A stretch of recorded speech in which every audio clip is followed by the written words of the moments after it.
Hello, everyone. You're all very welcome to the NTMA. How are we finding the offices today? So huge shout out to the NTMA for hosting us in their stunning workplace today. So we're all very privileged to be here. So again, thanks to Angela, Claude, and the team for inviting us and for hosting us. So I'm sure, as many of you will know, September is the Green Ribbon Month. It's now in its 11th year. And the theme for this year is judgment. And I think it's even broken down by week, different kind of weekly themes as well this year. And the theme for this week is what judgment feels like. So that's what we're going to discuss today. But just briefly before we get started, I'd like to just maybe introduce the Workplace Wellbeing Ireland community for those that are not familiar with it. And then we'll get straight into our panel. So Workplace Wellbeing Ireland, it's effectively a forum for sharing and learning. So we started in 2018, and I know some people in the room were at the very first event back in 2018. But essentially, it's for people, it's for workplaces, and anyone who has a real interest in creating, promoting, sharing health and well-being, predominantly in the workplace. And it's a community of people that come together at free events like today. There's podcasts, there's webinars. There's all these kind of online resources as well. There's a weekly newsletter that goes out every Tuesday morning. The fact that you registered today means you'll get it on Tuesday morning. You are welcome to unsubscribe at any time, but of course, I'm sure you won't be doing that. And in addition to that, for any person or organization that wants to dive deeper, there's training courses as well, Wellbeing Champion training, for example. That's the community. I mean, I added these community values. I put them together, reasonably quickly before the first event back in 2018. And I'm delighted to say, I probably got lucky in a way, but this is exactly, it summarizes perfectly. I've never had to tweak or change the values once since then, because it really does summarize what the events and the community is all about. It's this idea of sharing without expecting anything in return. And you're going to see that today from our panel. We're not up here saying we're the experts. We have all the answers. What we're doing, we're sharing some of our own experiences, personally, professionally, in the hope that it might spark an idea or motivate someone in the audience. That's the idea. We're about respecting everyone, having fun at the same time, and we're not shoving business cards in people's face, unless they're really nice business cards, of course. It's more those kind of deeper relationships over time. That's what we're all about. So I'd love to invite my panel, our esteemed panel, to the stage. We've got Hannah Tyrell, Colin Moran, and Nicola Byrne. Thanks so much for joining us. Yeah.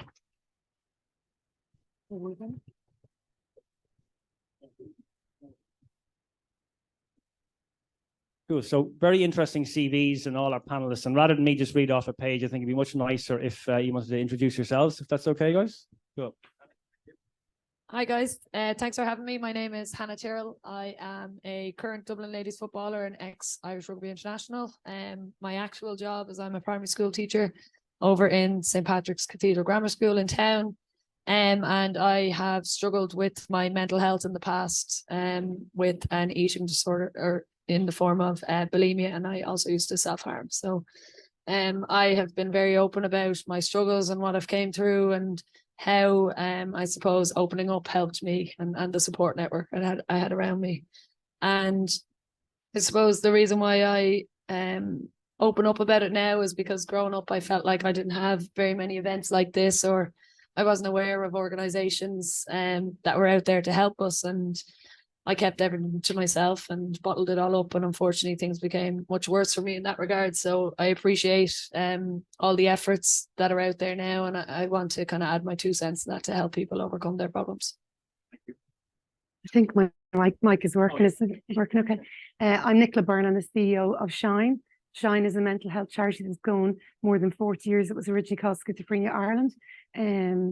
We have a number of different programs. So we have frontline services across the country. We also have 2 national programs. One is Headline, where we monitor the media and reporting on mental health, mental illness and suicide. And we would use the guidelines that are in place. And we offer fellowships for journalists, and we have the awards.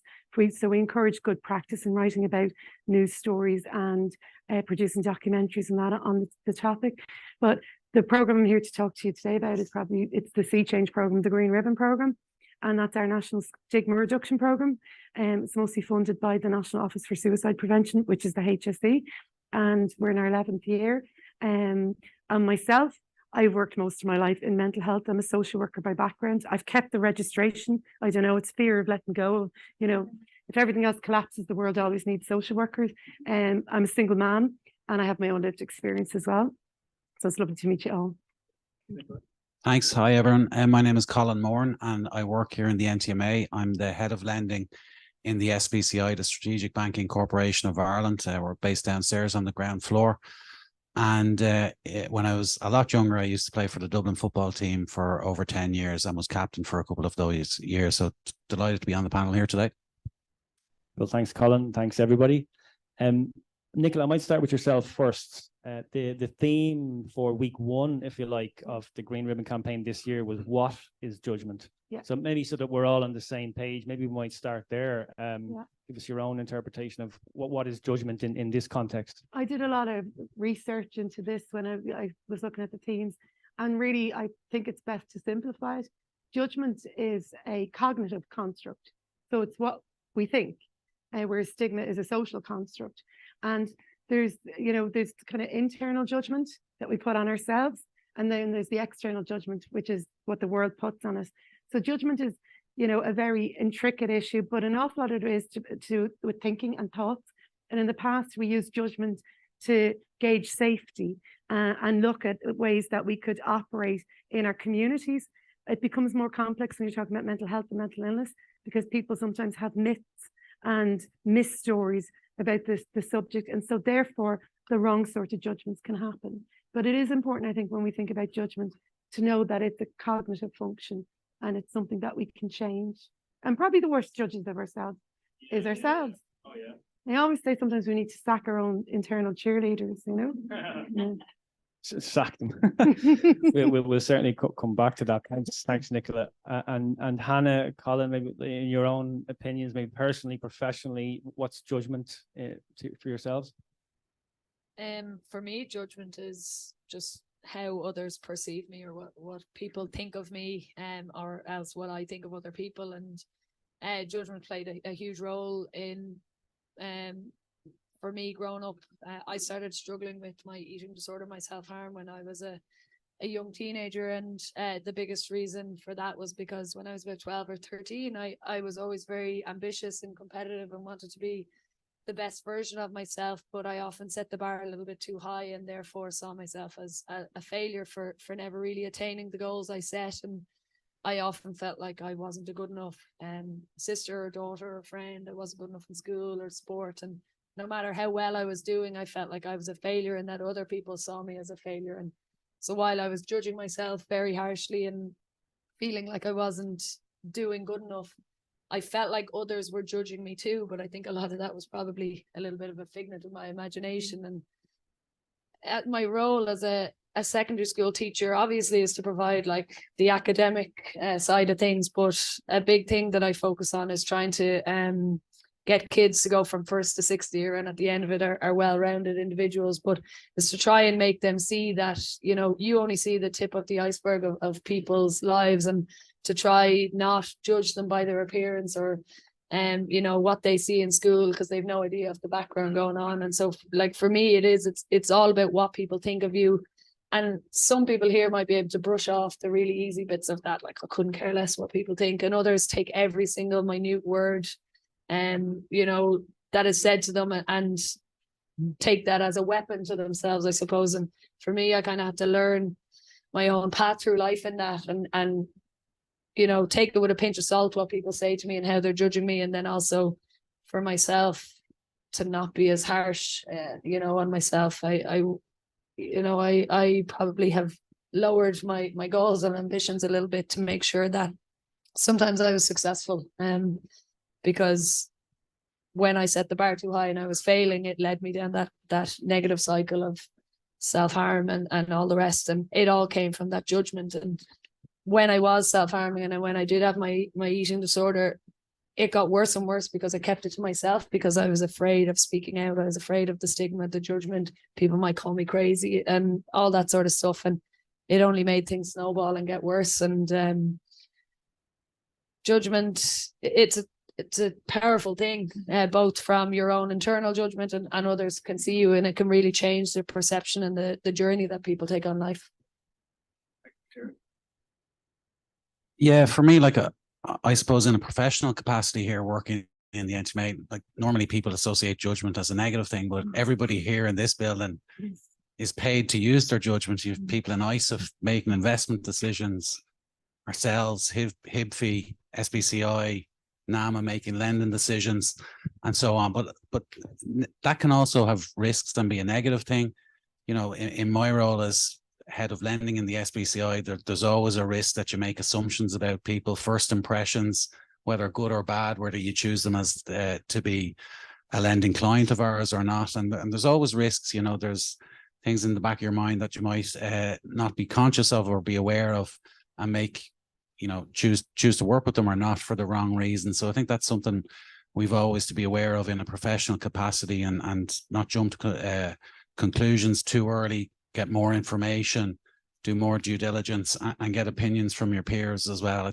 I think in a personal capacity, unlike Hannah, I played for Dublin at a time when Dublin didn't win the All-Ireland every other year. The men certainly didn't anyway. So there was a lot of judgment at that stage, a lot of criticism, media, you know, online abuse, that kind of stuff, as well as, you know, TV, print media. And, you know, certainly something over the years since I retired from football, I served on the Gaelic Players Association National Executive Committee for over 7 years, and I'm still on their finance committee. And certainly you still see the impact. You know, people think of Gaelic players as superhuman, and they see them performing on the pitch, but they never think about the mental side as well, and the impact of judgment on those players and their families. You know, they still have to go to work the next day. So I think all those factors, you know, feed into my views on judgment. Well, thanks all for sharing that. I might go back to a point you brought up there, Hannah. You spoke about the inner voice, and maybe you call it inner cheerleader, maybe, and we can be our own worst critic. You said that you managed, or you found a way to maybe quieten it a little, or to maybe lower expectations. Could you tell us a little bit about that? How you went about that? Yeah, absolutely. So, as I mentioned earlier, I struggled from about 12 years of age, and went through basically all of secondary school, not telling anybody what I was going through. And as I mentioned, the more I kind of pulled away and hid from people, the worse kind of I started to feel, and therefore my eating disorder, my self-harm began to get worse. And it was only when I tried to take my own life that obviously people became very aware when I was in sixth year that something was really wrong. And from that, one of the main reasons outside of the stigma for not speaking out was I was very afraid that one, people wouldn't want to help me, two, people wouldn't know how, and three, that I was kind of so broken that it couldn't be fixed. And I was really fearful that this was going to be my life forever, and that no matter how much people helped me, you know, this was just who I was going to be. And that was very daunting. But when people started to realize I was struggling with my own mental health,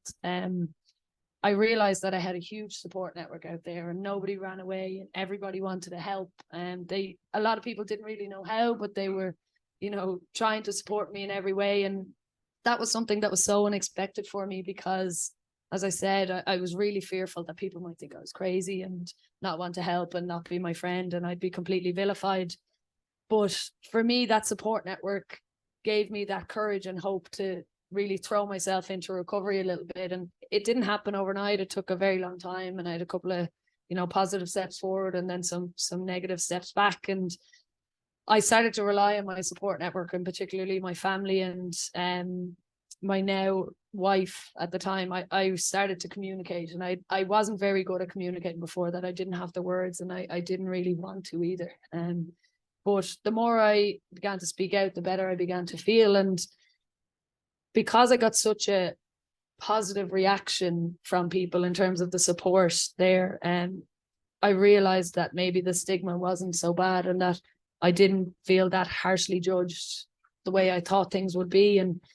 And the more I opened up, the better I began to feel. And, you know, I ended up in a mental health facility for a while, and while it probably wasn't the ideal place for me, I did learn an awful lot, and I went through some counselling and stuff like that, where they give you kind of ideas on how to improve, and instead of doing the negative coping stuff, to try more positive things. And all of those kind of just helped me on the right path. But the biggest thing I had to change was my own thinking and my own mindset. And I kind of approach it as I said, I used to be very much, I need to hit this target, and the target was always way too high. And I was always very irrational when it came to my eating disorder and gaining weight. And I would weigh myself every single day. And if the weight had gone up, I would want to punish myself and hurt myself and see myself as a failure. But when I was in recovery, I stopped doing all that. I tried to get away from the weighing scales. But when I started rugby in the IRFU, one of their requirements is every morning you have to do a series of tests just to see kind of what shape your body's in, how you're feeling. And one of them was I had to weigh myself. And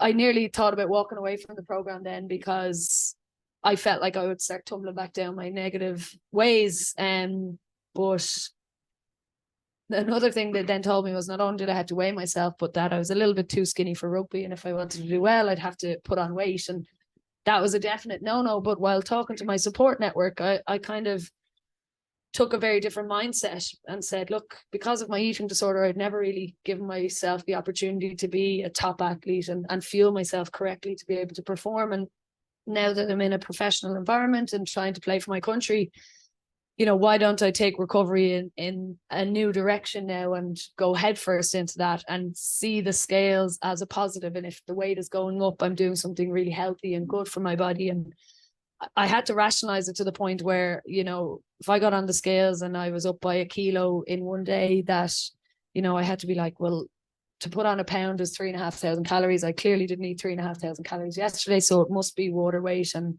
I won't see that tomorrow. But putting weight on is a good thing, and it means I'm becoming a better player. And that was kind of the rationalization that I had to take. And it didn't happen overnight. It took a very long time. And there were times when I got on the scales and the weight had gone up, and I was really disappointed and very close to falling back into old habits. But I just had to keep going back to my support network and keep kind of that positive self-talk that what I was doing was the right thing, and this was actually healthy for my body, and keep telling myself that because of my eating disorder, I probably hadn't been at the correct weight for a while. And if I wanted to play for Ireland and, not get injured in rugby, this is what I had to do, and listen to the professionals. And that, along with counselling and my support network, just changed and tweaked my mindset slightly. And I started to set my goals a little bit, small bit lower, still pretty high, but achievable for once, so that I wasn't a constant failure. And, I was allowed to make mistakes. And I used to come back in from matches. I'm sorry, I'm probably blabbing on, but I used to come back from matches, whether it was Gaelic or rugby, and my first thing would be the negatives. I missed a tackle, they scored a try, or I hit 2 wides in a Gaelic match.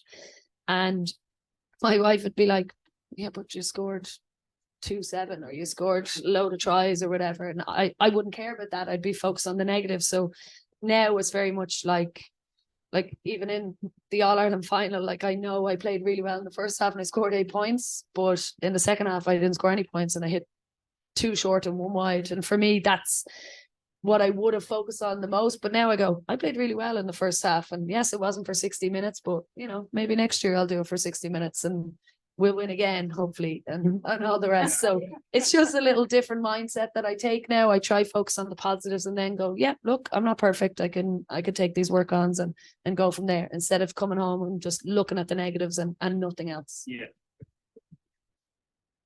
So I mean, that's some clear kind of process there. I feel like the really strong support network, which you emphasized, maybe your own communications, becoming a little better at communication, and then the positive feedback you received, and then just maybe a little tweak in your mindset to even reducing those expectations slightly, and player of the match and All-Ireland final. And that's pretty okay, I think. Nicola, would that resonate in terms of some of the sea change ambassadors, and maybe a process they might follow in terms of the inner voice and coping with, let's say, negative judgment? Yeah, I think it's very important that, that we check ourselves and check what is true, and that sometimes we can be, the standards that we set for ourselves is actually setting ourselves up to fail, that you get 98%, but really I wanted 99%, and so I failed. With our ambassadors, the important thing is they get to tell their story and they get to dispel myths. You know, if we get beyond judgment, the evidence shows us that people's recovery rates improve, because you're more likely to seek out help and go, I'm not coping, I'm not being able to, you know, I don't want to go to work, or I don't want to do certain things, or I don't feel like a great mom. And if you're able to admit that without the fear of judgment, then your chance of early intervention, the earlier you seek help, the better it is. Also, by moving towards seeking help and avoiding being conscious of judgment, it reduces the risk of suicide as well, because ultimately people feel locked off and unable to talk about things are at more risk of suicide. For us, though, it's the conversations that are very important. Wearing the green ribbon is important in September, because it says to people, I am open to having a conversation about my mental health, my experience of mental illness, whether it's my own or a family member's or a loved one. And that way we're normalizing the conversations about mental health, because mental health is health, same as physical health. And we need to stop abnormalizing the fact that we need mental health to get up in the morning, and being depressed is normal, being anxious is normal. My son didn't get that anxious the other morning. He slept through the alarm for the school bus.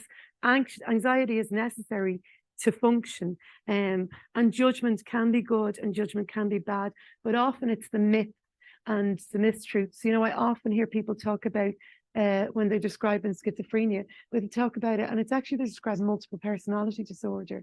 And I'm like, God, how have we still got to that stage in our understanding of everything, that people still don't know which label, if you want to understand labels, and which group of information is associated with those labels that is important. But, you know, when you're talking about labels, it's important to know that labels are only important if they're useful to you. And I think sometimes we get caught up in judgment, labels, and all those different concepts, when really it's about taking a step back and going, what's in my best interest? What is useful to me? Like if you have a child and you're worried about, are they going to be diagnosed with autism? That's only useful to you if you're going to get an SNA, domiciliary care allowance, and all the supports. Other than that, it's just a label, and or that you're going to get people to better understand your children. It's the same in mental health and mental illness. And we need to look at those conversations and how we use judgment both positively and negatively, you know? That's it. And Colin, how would you, or how did you deal with judgment, or how would you approach it, especially the negative judgment, I guess? Yeah, just like listening to Nicola there, like when I think back on, we lost one of our Dublin teammates to suicide 15 years ago, and it's great to be at events like this. I think compared to 15 years ago, we all understand mental health more today than we did 15 years ago through the work of Shine and others, and workplace well-being. But like at that time, you know, you talk about judgment, that player, he was probably the last guy in a dressing room of 35 people that you would have thought had a mental health issue. He was 6'3", big, strong midfielder, great crack in the dressing room, great crack on a night out, handsome fella, everything going for him. And we were in complete shock. And that's something that has always stuck me in my work life through as a line manager. Like I've worked before I joined the NTMA last year. I worked for 20 years with Bank of Ireland through the financial crisis, through COVID, all those kind of issues. And it just, you know, when you think about judgment, you know, you just never can assume anything with your peers and your colleagues that, you know, that they're okay, that they're mentally okay. And it's just so important to continuously check in with them. That suicide wasn't due to how we were performing on the pitch or those kind of things. It was different. But in terms of the judgment we would experience, yeah, it was tough at the time. Like, I mean, it's an amateur sport. We were putting in absolutely everything we could, heart and soul, into something, and then you're dealing with online abuse and criticism on the TV and punters and media commentators. And often, I suppose, what's hard about that judgment is often, you know, everyone's open to criticism, but a lot of the time it's sometimes unfair, you know, and people have opinions, they have judgments about certain players, and nothing will change those opinions sometimes, you know, no matter what statistical evidence there is to support it. So that can be hard for players. And I suppose, look, when I think back on it, like I've kids now, and I think about on the parents and the families. I wouldn't have thought about that at the time. You know, you're in your own bubble, but certainly that kind of criticism can be hard. That kind of judgment, yeah. And then, and to our theme today, then, I mean, what does that feel like? Is it possible to put an emotion on it? Let's say, what does judgment feel like? Yeah, I think often it'll be that feeling of it's personal. And a lot of times it was personal, and you feel it's unfair, and that's hard to take, when you're putting absolutely everything into it. You're doing it for the right reasons. So in terms of performance, like you just really have to stick together with your team and try and get through it.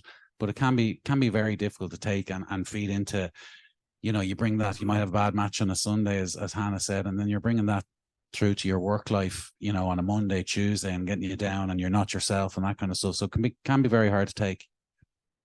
I'd love to get the audience involved. So if anyone has a question, put a hand up. I'll keep an eye out. I'd love to get questions from the audience as well. Nicola, to our theme today, like, do you put an emotion on it? Does it depend on the person? I think an awful lot of fear goes hand in hand with judgment, fear of being judged, and I said something on purpose at the start of this, and I said I'm a solo parent, because I think it's important that we talk about all the stuff that you can feel stigmatized by, and I was a senior manager in the HSE, and I knew I was going no further because they knew that I was, because it was that attitude of, well, we need her in Cork for an emergency in the morning or up to Sligo, she won't dump the kids and go. So I decided to prove them wrong. I quit and said, sure, you could be dead for the pension. And it's a waste of time. Someone else will get the pension if you're dead. And so I quit and I got the job, and I proved them wrong every day that, I can do the job. I can work. I work long, hard hours, and this job is really enjoyable. It's a passion project, and it's addictive. I manage the kids differently. Sometimes it's chicken noodles or whatever, but it's about being good enough and making everything work, but not worrying about the judgment, owning who you are, and being clear. I've met lots of people along the way, and when I say to them, single parents, they go, I am too. And it's like a secret. So I think the more we talk about topics that are used to judge us, the more we dispel myths, and we go, we can all be whoever we want to be. And I do come back to, though, a lot of us need to stack our cheerleaders because they're not great. And, so an awful lot of judgments and struggles come from the inside. And it's an important thing to bear in mind, And I know Brian Penny, who's a great friend of the NTMA here. He speaks a lot about the inner critic and the inner voice, and the program he runs here. I think tackles that a lot, doesn't it, Angela? Yeah. And Hannah, yourself, then, what does judgment feel like? Is it possible would you put an emotion on it? I think it's hard to quantify in just one emotion. Fear would definitely be one, particularly if you've probably played poorly in a match, and that the papers aren't going to be too kind to you, or the comments or whatever else. Shame for me, just how people view you, particularly when it's around mental health, and some people almost think it's contagious at times, and so you're ashamed of how you're feeling, and the negativity around that. Anxiety, for me, I don't know if people saw, but when we won the All-Ireland, obviously I took my 7-week-old daughter down to the pitch and got some lovely moments and photos and stuff with her. And then, I obviously went off and enjoyed my night. And when I came home the next day, my wife was like, have you seen social media? Have you seen the papers? Whatever else. And I was like, no, sure, I've been drinking all night, so I didn't see it.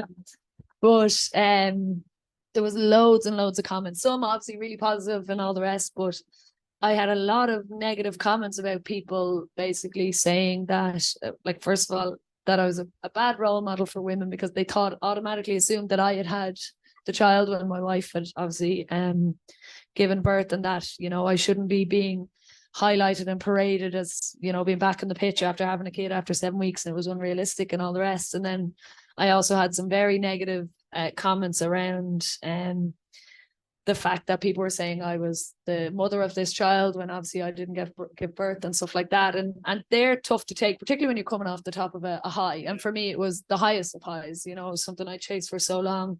But, you know, I easily could have taken that from a negative point of view and dwelled on it, whatever else. But I shrugged off the comments about, you know, not being Aoife's mother. And, you know, I know that I am, and I've raised her, and that, you know, I went through this process with my wife, and that I'm on the birth cert, and nobody else's judgment or views or opinions will ever change that. And from the point of view of, you know, people giving out that I shouldn't be lauded as someone who gave birth and then was playing on a pitch 7 weeks later, I kind of just laughed it off with my wife. And, you know, I keep going around telling people that I'm a medical miracle, and that, you know, I don't think anybody ever has, you know, had a baby and then 7 weeks later did what I do, kind of. So I again, changing my mindset, not really letting the negative stuff hit me, and then just joking with everybody I see that I'm a medical miracle, and kind of shoved my wife in the corner for all of this. But I think it's just taking things with a pinch of salt at the minute. But definitely the fear would be the big one, what people think of you. And like, for me, going into a secondary school, like, there is a tiny bit of fear with all these judgmental kids that you're teaching every single day, what you're wearing, what you look like, all the rest. You know, we had a new teacher in this year who's Canadian, French Canadian, and obviously Canadians have a very strange accent. And already I can see the kids kind of mocking her and trying to, you know, like, take all that sort of stuff. And she's struggling a little bit because she probably doesn't get the Irish banter and everything else that goes with it. And it's, I suppose, a lot of Irish people have developed a thick skin over the years. But it's also important to, while be able to develop that thick skin, to actually be able to let that go outside of it and talk to people and have that communication. But for me, fear and shame and anxiety would have been what I felt the most growing up. And now I just use humor to overcome it all, really.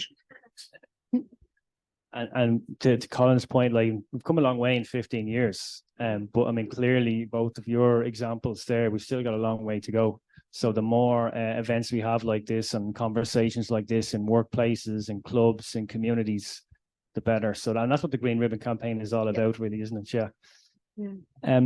You've touched on it there, I think, a little. But how do we, like, you know, let's say we're being judged by others, and we might get to talk about why that is, and maybe what we can do about that, or we could do to control that ourselves. But what can we do to minimize the impact of this judgment? I mean, I'm guessing it's not simply just deleting social media from your phone. There's more to it than that. Yeah. I think loads of people take very different approaches to how they deal with it. Big thing for me is to just stop stereotyping, stop judging people by what they give me on first glance or on first appearances, because there's so much more to people than that. And just stop being so superficial, because I don't think we probably realize the amount of judgments we make every single day, you know, and that genuinely might be crossing the road. You know, you're making a decision hoping that car is going to stop for the red light. That's a judgment that you take. But even looking at someone's clothing, what they're wearing, how they're walking, how they talk, they're all judgments that we make. And as I mentioned earlier, we only see a fraction of people's lives. We have no idea what is going on, you know, in the rest of their lives, unless we obviously get to know them and know them very well. So it's trying not to judge someone on the basis of first appearance or first glance, and giving them every opportunity. And then, you know, if you do find out more and there's a lot of struggles going on, to be there for them and to open up about it. Because, as you mentioned, the world is a very different place to what it was now, and or to what it was back then. And while we've come a long way in mental health, there's so many new added pressures like social media and stuff like that people can hide behind keyboards and get away with a lot more. So, you know, having that support network, being very open for people, and just trying not to judge on first glance would be a big thing for me. And Nicola, same to you. I just smirked at a few people in the audience because we had a conversation about the colour of my nails. Whereas I was trying to convince the woman that was doing my nails to do the navy, so I'd be taken seriously as a CEO. But when I told her the story, she was like, no, they have to be the exact green of the green ribbon. So I have green toes and green fingers. And then even coming in today, I was like, I'm going to be sitting between two sporting people. And I used to use the same PE note every week, you know. So we do always worry about being judged and what people think of us, and the context. And sometimes it's about your own, and it is, I'll keep going back, your own narrative and your own understanding, you know, where you're at in life, how you feel about yourself, how you're coping, your tiredness, your level of resilience. That can vary from week to week. A lot can happen if you're up all night with a kid who's teething, or your mother said the most insulting thing to you, as mothers can do. You know, they all impact how you function during the day, or if you're in work and you're not happy in the job. All of those things affect your own judgment, or you hear things differently. Someone can say a compliment to you and you can still hear it as an insult. I have staff that I work with, and somebody will say something positive about themselves, but they hear it as a criticism of themselves. And I'm going, oh God, they haven't heard the context. They're actually going, just because I said Mary did this well, I'm not saying Mark didn't, but it's about your own self-esteem and your own thinking. And at the same time, if you're in a situation where you've got other external factors, maybe you're in an abusive relationship or your accommodation is not good, that all adds in. Like, you know, mental health is everything. It's your job, where you live, and your family life, your relationships, and it's also your sense of self. So you need to look at all of those factors, because your reaction to one comment can vary from hour to hour, you know? Yeah. And Colin, in terms of impact, anything you do in particular? Yeah, I suppose the first thing is to aware that we all judge, you know, and Hannah's examples, there's some of it really nasty and malicious there, you know, the online stuff, but even in a work context here in the NTMA, we're recruiting all the time, and we go in with candidates and we're judging them, you know, in interviews, and to be aware of that unconscious bias that we all have, you know, and that, you know, are we picking candidates that went to the same college as us or have the same hobbies and that kind of thing. So we've always to be just aware that we're capable of maybe, or they made a good first impression because the way they looked. And then do we go softer on them on the questions in the interview? So we've just be aware that we're all capable of that kind of thing. I think in a sporting context, how we used to deal with that external criticism, like first half of my career, we were really struggling in Leinster. Dublin, or Meath and Kildare were the two top teams. And then the second half of my career, we started dominating Leinster. And probably one of the big things in that was just getting honesty in the group. And I think that translates to work environments as well, that, you know, prior to that, we were always defensive in team meetings and probably listening to the outside noise. But when you just develop that type of trust in a group, that you're self-critical yourself and you're very honest with your criticizing your own performance and your teammates, and you know it's constructive, then you move to a kind of place where, you know, this is the room, or this is the dressing room or the meeting room where I'm getting the real truth here. And that helps you block out all the external noise from journalists or online people and that kind of stuff. So that was certainly important. And look, I think the same applies, you know, in my day job in the SPCI. Like, we've lots of different stakeholders, we've multiple government departments. Our shareholder is the Department of Finance, the Minister for Finance. We're part of the NTMA here. We deal with the EIB and the EIF. We've lots of online partners, and like, there's always criticisms for everyone. That's the nature of the job. We're a public body, but again, it's about having that honesty internally, being self-critical, and just being absolutely sure we've done everything we can. You can keep some of the famous saying, you can keep some of the people happy all of the time, all of the people some of the time, but you can't keep them all happy all of the time. And if you have that kind of inner kind of trust in your team or your work team or your sports team, I think that's certainly a great way of dealing with the outside criticism and parking it. That makes sense. Great advice. I have lots of questions here. I see one in the audience, so please, Michelle, is it?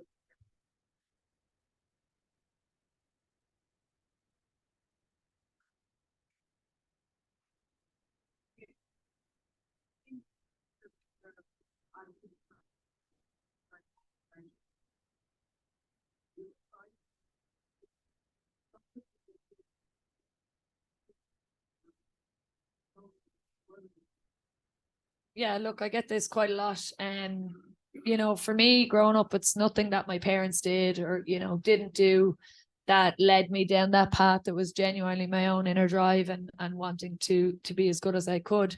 I kept it in again because of that stigma. Nowadays, everybody's a bit more aware of mental health. There's like mental health week. We have the green ribbons in our school as well. And we have, I think, a colourful jumper day and all this for inclusion and all the rest. But for parents, it can be tricky because a lot of the time, particularly when they're teenagers, the parents are the embarrassments and they don't want to talk to you and everything else. So one thing I try and push for students that I'm telling all the time, and generally for everybody, but for students in particular and kids, Jigsaw run a program and their quote is basically one good adult. And for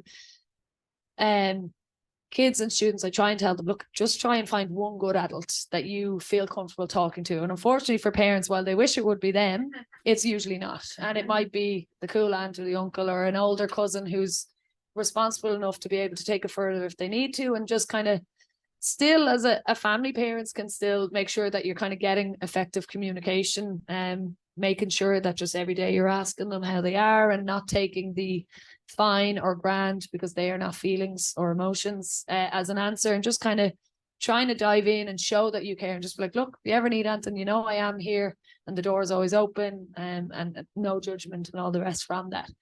More than likely they won't go to you and they will go to somebody else, but most of the time people just want to know that the support is there. Because for me, like, it turns out my mom and dad were there for me to help. It's just we were a busy family. There was 5 siblings and there was a lot going on, and I just hit it really well and thought they had enough on their plate and that I'd be a burden, kind of thing. So just kind of letting them know they're not a burden, you're always willing to help, like you won't get mad and whatever else, and that you only want the best. But just take it with a pinch of salt that it probably won't be you and they'll just think you're being annoying and all the rest. Great question. Any other questions? Well, please, yeah.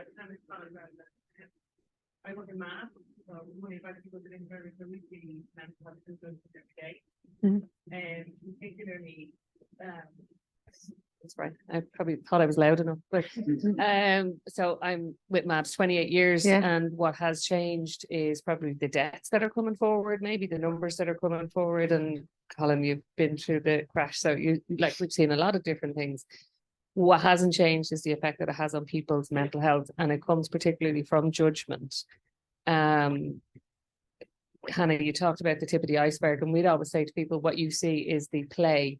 You don't see behind the scenes. You don't see the people running around doing the costume changes. You're seeing everybody else's house looks great.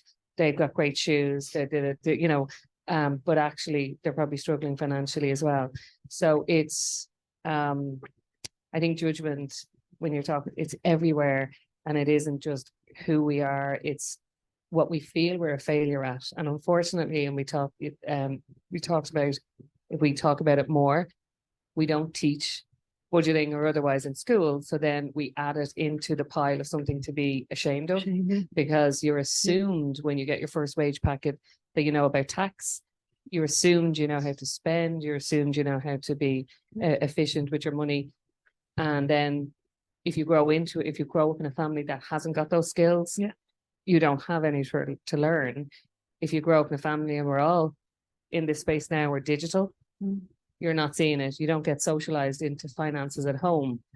So my worry is that the judgment of failure around money is going to get more as we become more digital, because we're not talking about it at home. You don't see a bill being paid in cash.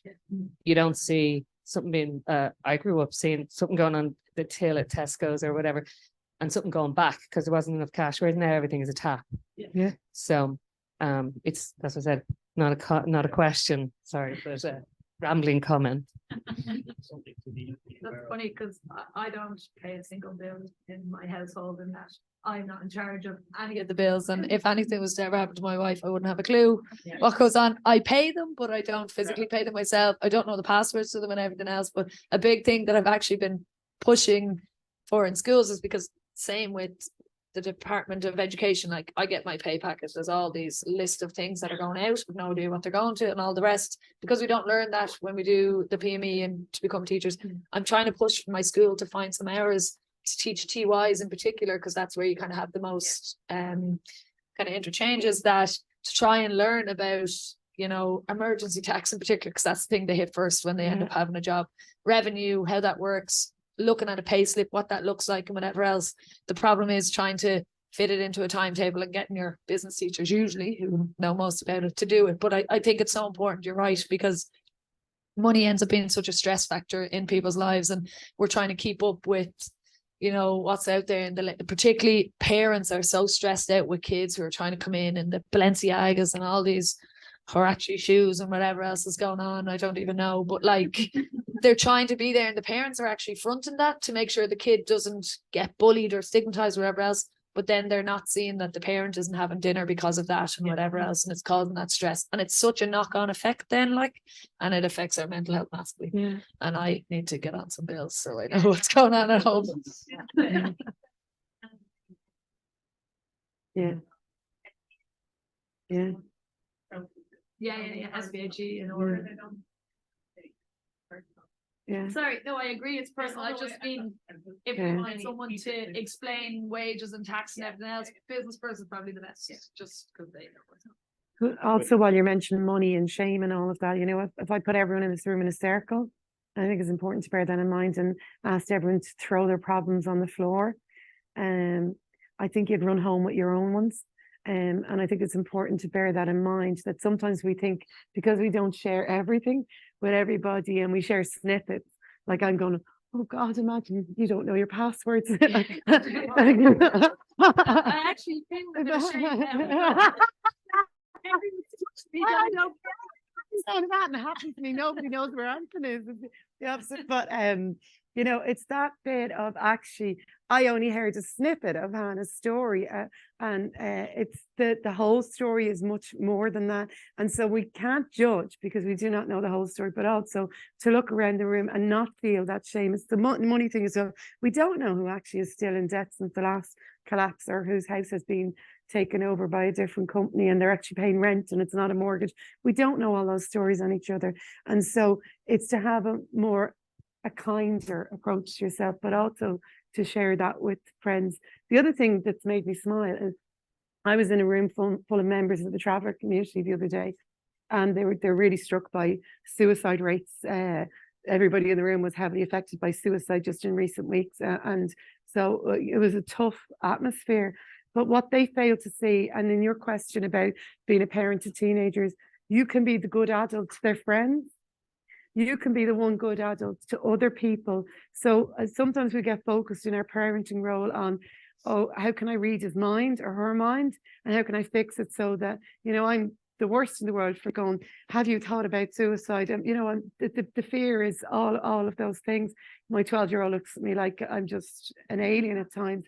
But it's that bit of actually going, sometimes we need to ask our sister or our mate that they think is cool, or whatever, to be there one go, can you plug into them? Because they're not going to plug into me as a parent. And so in this room, there's a room full of one good adults for other people as well. So sometimes it's about swapping that role up rather than feeling the burden, you know, with your own children. Yeah. Valeria.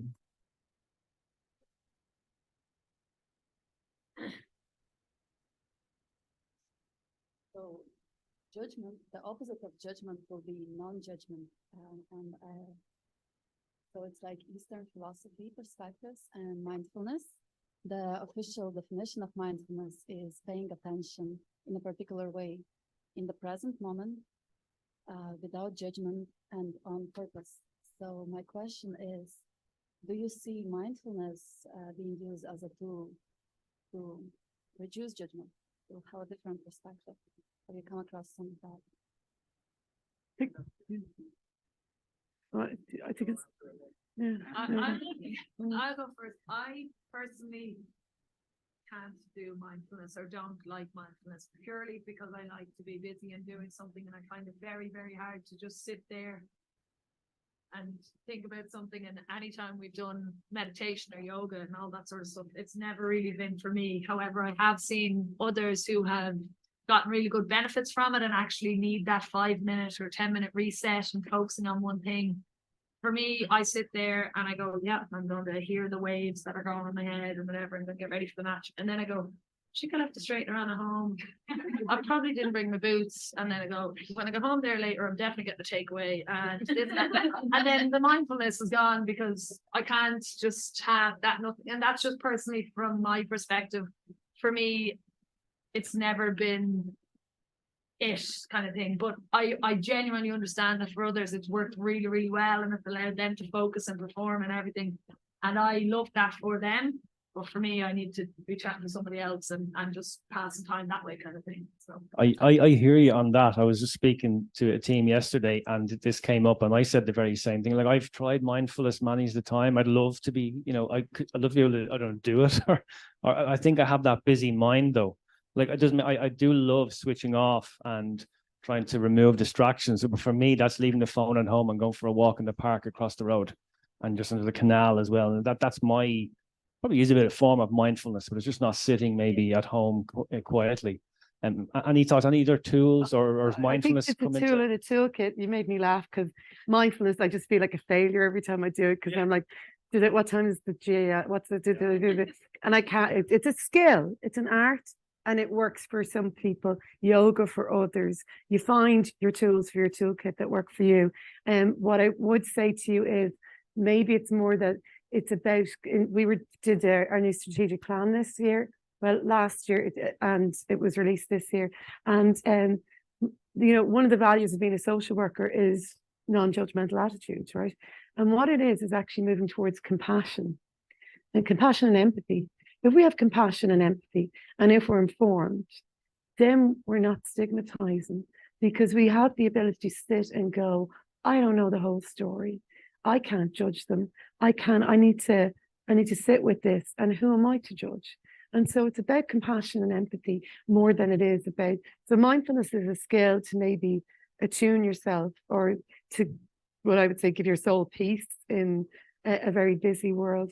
But what's more important is, and behind our messaging is things like language, that you sit and have a cup of tea in a work situation, that you watch your language. Now, I can swear like a sailor. I don't mean watch that kind of language. I mean that you don't use words like nutter, psycho, crazy day, I'm a bit OCD, all those words that they're just, I call them YouTube words now. My 7-year-old is using them. She's got an American accent now, but we won't go there. But the words that we throw without thought or consideration, that they might hurt somebody who's just come out from a few weeks in an inpatient facility, or their mother is at home, threatening something, or they're worried about their kid who thinks they're a psycho or whatever, that we look at our language. And so it's about, everything we do in moving away from stigma is about education, information, what's being told in the media. I lost the Christmas Before Last because that story in Fair City absolutely was. I didn't watch Fair City, but we had to watch it in work because they really went on a tangent about mental illness and it was quite offensive. And so we lodged a complaint after Christmas. Yeah. And, we offer to help them in future with script writing. Because, you can go down the complaints. Did you choose the carrot or choose the stick? And we make our choices on those things. But the stories in the media, in Coronation Street, all of that impact us. So, and we also have certain things that are beyond our control. English media, we have no control over what they do. English storylines, a lot of people watch Corrie, EastEnders, all of that, and they would be the way they get educated about stuff. But I do think it's about a movement towards compassion, empathy, understanding. And if mindfulness floats your boat, great, and use that as a tool in your toolkit. But it obviously doesn't work for us. Yeah, I suppose to be fair, our CEO, Jim Butler, is here. Give us a wave, Jim. A real mindfulness champion. We've a few slow adopters in the SPCI, but we are getting there. We have done it as a group. A lot of people do really like it and swear by it. Probably where we've done it, it's been about stress management and clear thinking for work and that kind of to help with that. So we are getting there. It's a journey, but we do it together. For me, Brian, it's probably like yourself. My medicine is go for a walk and clear the head. But yeah, yeah. No, I mean, I haven't given up on it. I haven't given up on it. Oh, have you?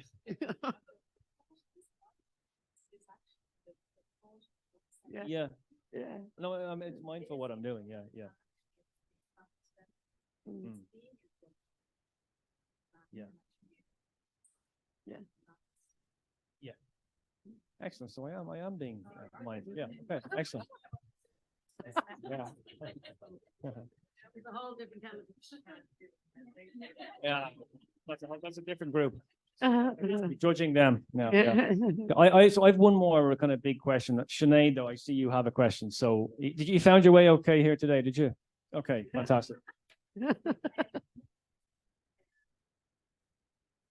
Yes. Yes. Yes. Yes. Yeah.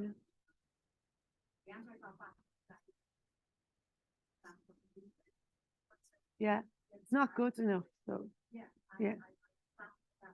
Yeah.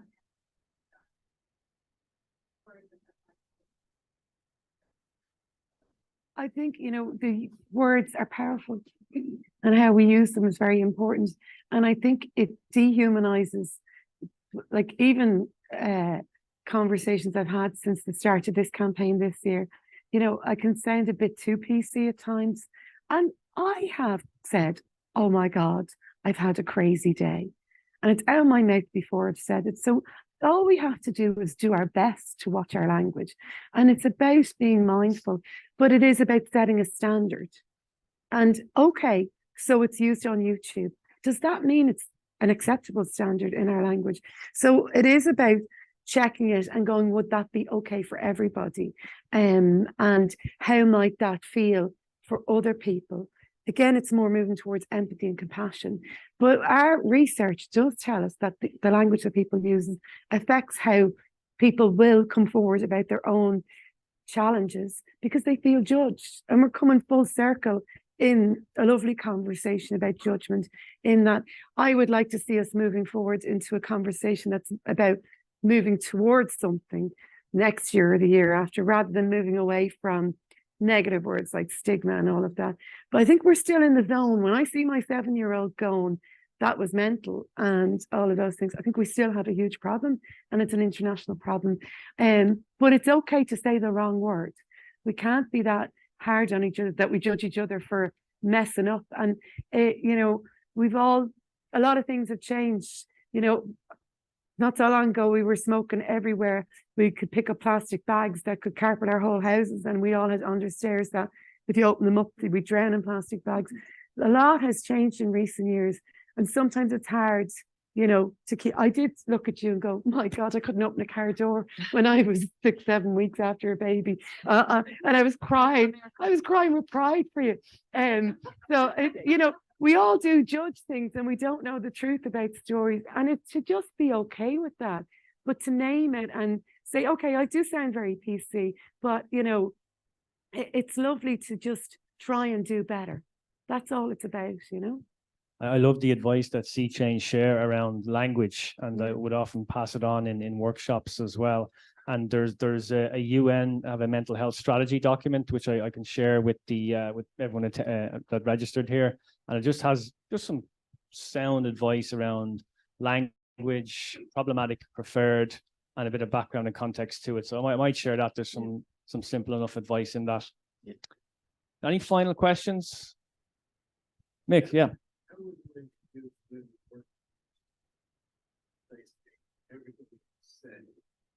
In a business context. We've the booklets. They're there on our website. We have booklets on all of this information. It's not academic. It's easy readers. So if you go to seachange.ie, if you want to hear more about Shine, you go to shine.ie and all our programs. But if you go to seachange.ie, you'll hear about the Green Ribbon programs. You'll have all these downloadable booklets. And I think the other thing we do have is the workplace program. And so it's worth saying, do you want to try and do the workplace program, or do you want to have a conversation, or can we have a conversation about this booklet that I wouldn't try to win the world over. I do it one step at a time, There is sidelines of providing leaders or providing work. Yeah. How do you get from everything you said and Hannah said, Yeah. what we all feel Yeah. into a workplace which is built and left around the rock governments, small groups, making governments, people making governments, performance, making governments. Yeah. Which is all personal to those people. Yeah. How do you change that conversation? For example, I mean, Yeah. what you were saying about language, Mm. it's a tangible thing. Mm. You know, it's relevant to everybody. Mm. I mean, you make good and bad. Yeah. Good, but it's not a bad word. No. It's how you use No. it or abuse it. Yeah. So I think how it's do you do it in a workplace setting? ask us, one of our ambassadors come in and talk. I think we in the Department of Health, we had somebody in yesterday and she talked about her experience of having a psychotic episode and what that felt like and that. And I think it's about one step towards a conversation that takes the next step, you know? Well, and as well, Nicola, the sea change, the workplace pledge or the workplace Yeah. program, and I believe it's 6 steps, if I'm not Yeah. mistaken. There's it goes from policy, leadership, training program, workshops, then a Yeah. wider audience. And if I'm not mistaken, Angela, the NTMA is a sea change workplace as well. So maybe have a conversation with Angela afterwards as well. I'm sure you can pick up some advice there. Well, I think it start with the talk with an ambassador, education, and then build your champions. You know, it's very lonely when you're raising an issue on your own, but if you've got other people in your network, then you can talk about the workplace program. We can offer all of these things, you know.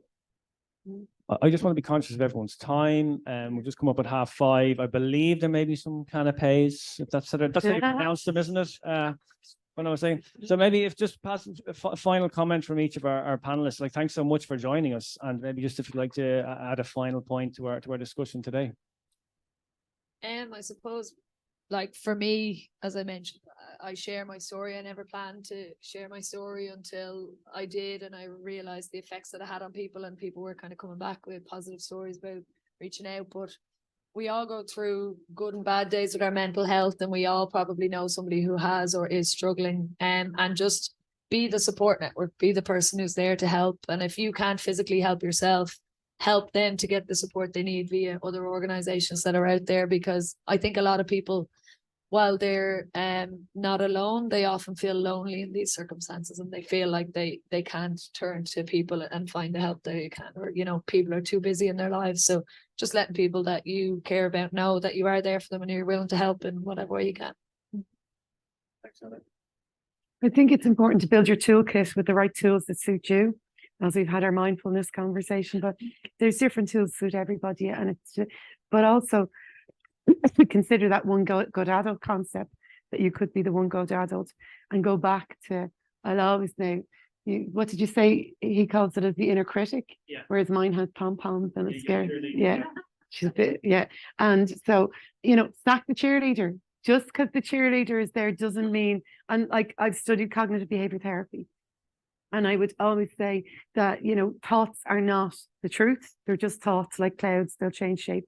And so for any of us in the room that is struggling, or you meet somebody that's struggling, it's to say, is that a fact, or is it just something you're thinking? But also remember, right now, we're in the middle of what the media would describe as a mental health crisis. Please, if you meet someone, don't let it get to the stage where they're talking about going to A&E. That there's lots of services out there. Ring us. If we're not the right service, we'll signpost you to the right service. But you wouldn't let your toe get so infected, hopefully, that it would get to the stage where they consider amputating it. And that's what people are doing right now, is they're leaving things so long that they're sitting in A&E going, I need help. And that's not the right approach to looking after mental health and mental illness. Yeah, for me, look, I'm not an expert in this subject. I'm a line manager that was here as much to learn and listen as I was to deliver a message, right? And I think everybody in this room will walk out today knowing a little bit more. And I think to answer the last question about how do you bring it back, everybody here can bring it back to their team downstairs, can point them in the right direction. And I think it's just getting it on the agenda at team meetings and going on that journey with your team of continuously learning to be a better colleague, a better peer, or a better line manager. Very well said. Yeah. And speaking of signposting, it's seachange.ie. You mentioned Hannah, actually Jigsaw, a youth mental health organization, definitely worth checking out. I think it's jigsaw.ie, mabs.ie for any financial advice. Almost all completely free advice and support out there, and they will signpost you to the right organization or the right person. They're all free. They're all free. Shine.ie, all free. They're not phenomenal. Like, it really is impressive. Like, yeah. Cool. A couple of wrap-ups before we go. Where will we have our next event? I'd love to have an event in November. There might be someone in the room might suggest a location. I don't know. We can have a chat afterwards about that potentially. But I'd love to have another Workwell Live event like this in November. Let me know if you're interested. Look at that suit jacket there. Look at that. So the shirt. I didn't even look. I know I didn't. Don't judge the fact that I didn't iron that shirt. Okay. So just a few quick thank yous. Angela, Claude, and the entire team, thanks so much. What a beautiful location. Thanks so much for having us here.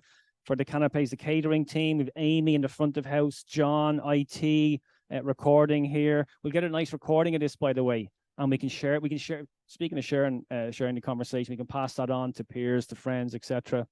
To our panelists, fantastic. Thanks so much to Nicola, Hannah, and Colin. And to our audience, thanks everybody for coming along. Really appreciate it. Look, I'm hanging around for a while. I think Angela and a few of us are as well. Love to keep the conversation going in the next room. Thanks so much, everybody.